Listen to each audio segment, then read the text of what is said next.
Welcome back, everyone. We're on our next installment of our Vandal Hearts playthrough. Now, just a quick reminder for everyone that if you're just for some reason jumping in on this part, it's more of a critical analysis and a look at the technical and mechanical aspects of the game, as well as the style, genre, etc. So commentary is going to be a bit sparse. It's not the usual kind. So, on we go. As I promised at the end of the previous one, we did talk about this part going to be something different and something special. So, we've already gone through our usual little post-level town stuff. We've gone through our first class change. But now, let's do something special.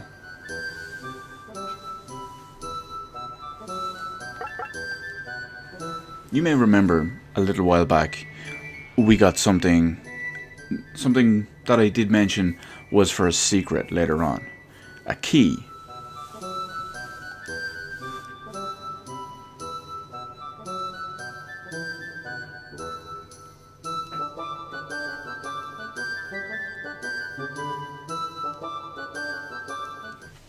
And this is the key. It gives us access to one of the several bonus levels, the secret levels if you will. Now each of these levels serves a purpose, to get a very specific item. There's one in every one of these levels. It's a prism. Now, the thing about these levels is they're a bit different, because they're always laid out in a very specific way, and at the same time, they scale based on your level. So, you'll see every one of my characters are level 10, everyone over there is level 10. You do not get any experience for these battles. Obviously, there's all sorts of new enemies that we haven't seen as well as existing stuff. And the prisms we're going to get serve a purpose. What the purpose is, we'll cover much later. But for now, let's just get back. These levels can be a little bit challenging, depending on your playstyle, depending on the level itself. But we shouldn't have too much of a problem.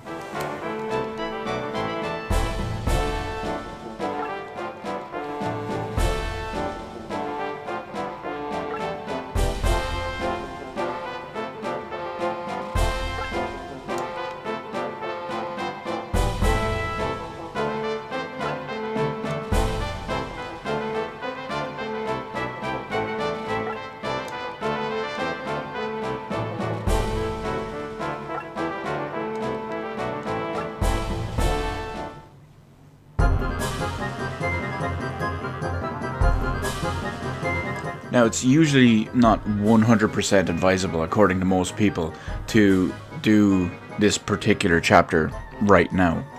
You can wait for maybe, well, let's say one more specific level until you gain a larger roster of characters, and then you can go from there. Personally, I like to get it over and done with now, just because I can.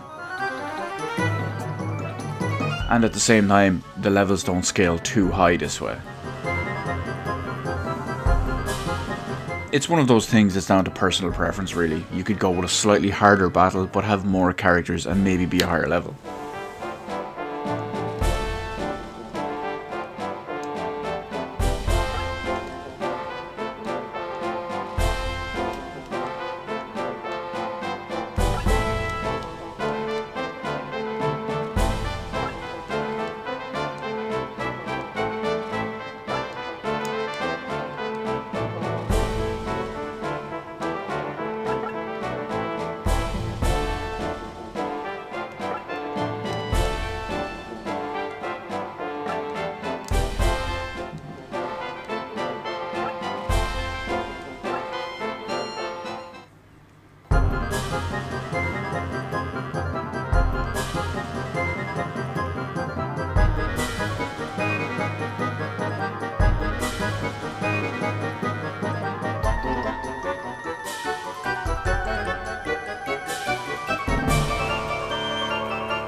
Even though you don't actually get experience from any of the enemies in here, you can still get a small bit of experience from the likes of buff spells and healing items.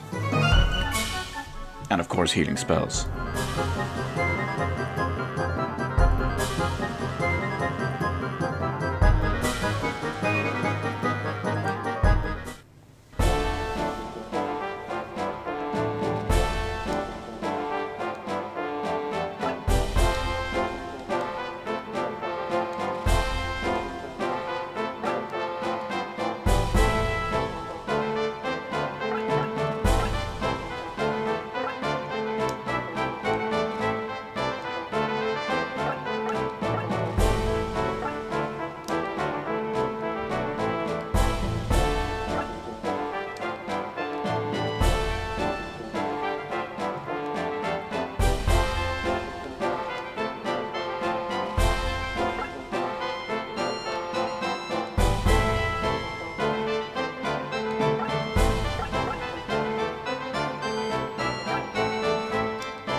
So there we have our prism complete. This is the main thing we need. It's actually possible to complete this level and not pick up the prism, which is something we don't want to do. You need to complete every one of these levels and get every prism in order to get the, well, let's call it a reward.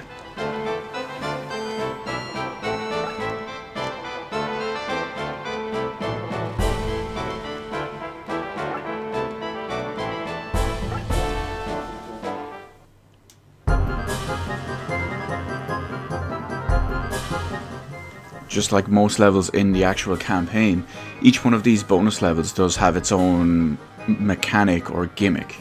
This one you can see is a mountain climb for both sides up a wall, which obviously has massive negatives and massive benefits for each side.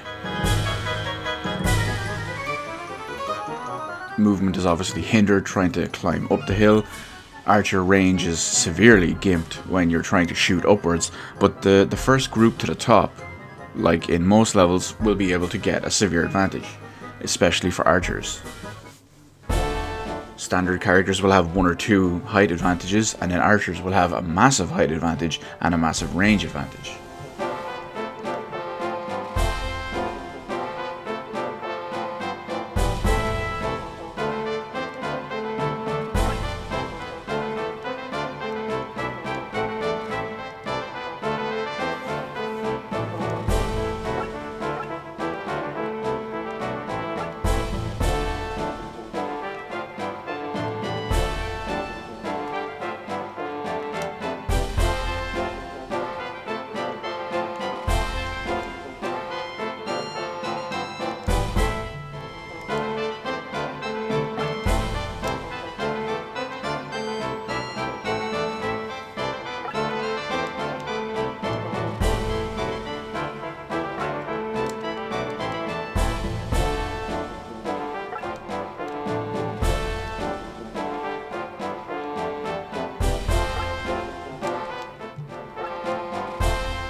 Now, depending on the movement of these flying enemies, we might actually get to see something I want to show off.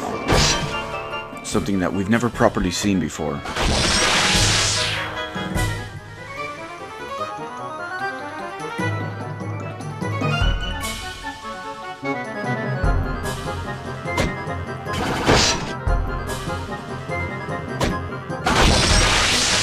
But based on how hard Diego's hitting, it's not going to happen.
The enemy archers are the biggest threat on this level, as we've mentioned already, with their severe height advantage once they get to the top, as well as just the overall range.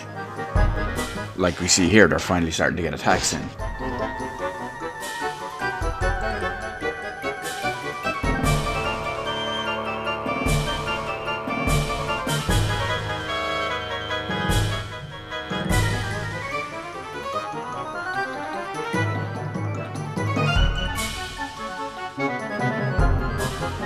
But this is where my opportunities will vastly increase.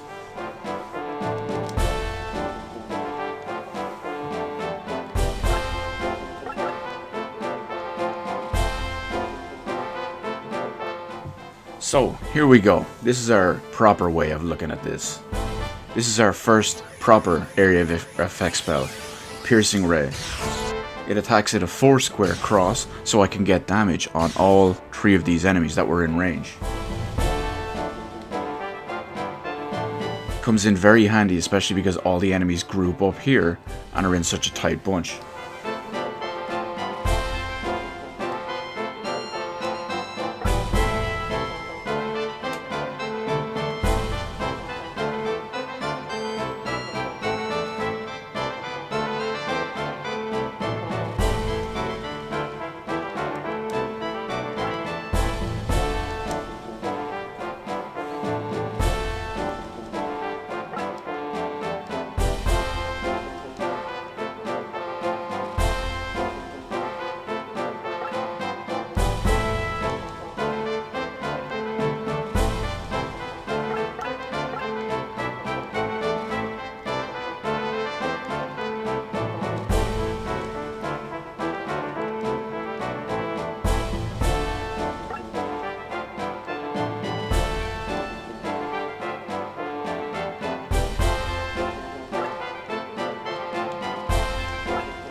It'll come in especially handy for things like the Dark Golems.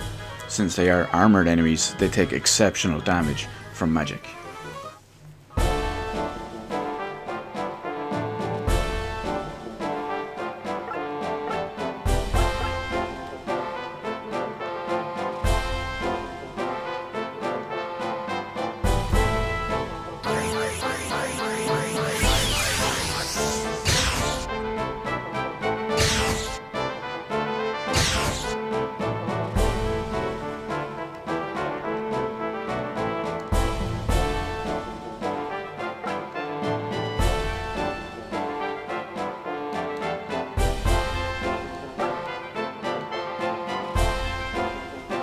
As you'd expect, there are all types of different area of attack spells during the game.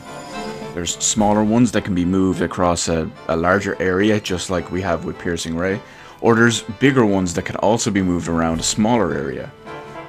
There's even one or two spells that have an absolutely ginormous range, but can't be moved off the individual caster.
This is a perfect example of something we haven't really seen before, just because none of the spells and level design have set it up to present this opportunity for us.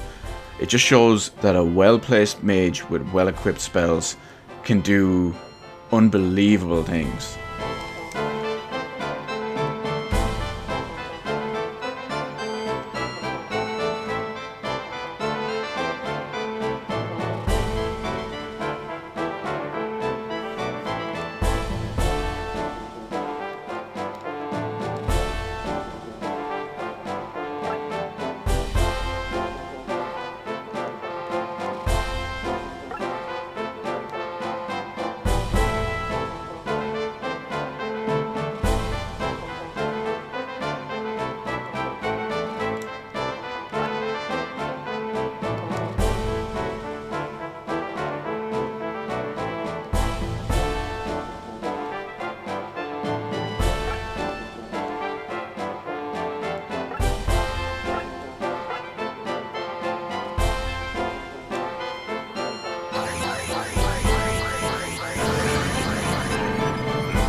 It's always best to try squeeze out as much XP as possible.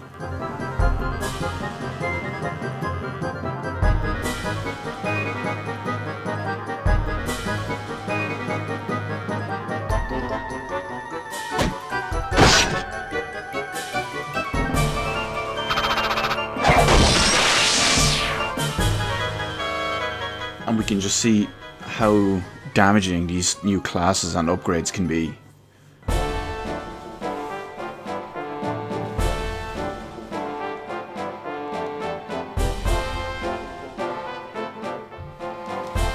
Grog being the perfect example, Diego also helping with his massive mobility.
And there we have it, our first Trial of Tyrol completed with the extra gem.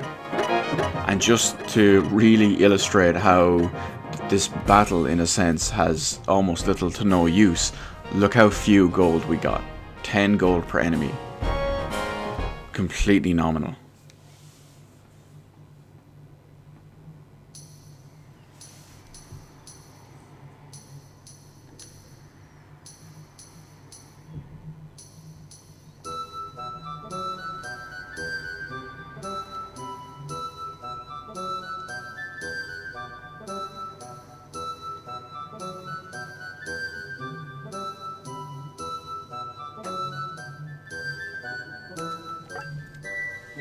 So let's quickly take a look at our inventory. Nothing else has changed. There's no new weapons or armor to be bought. There's no new items in the shop. No new people in the tavern. All completely optional. We got no items or anything in there short of this here.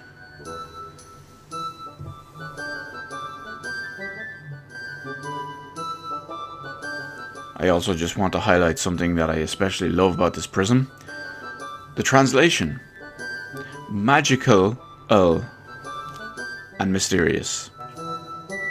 Magical.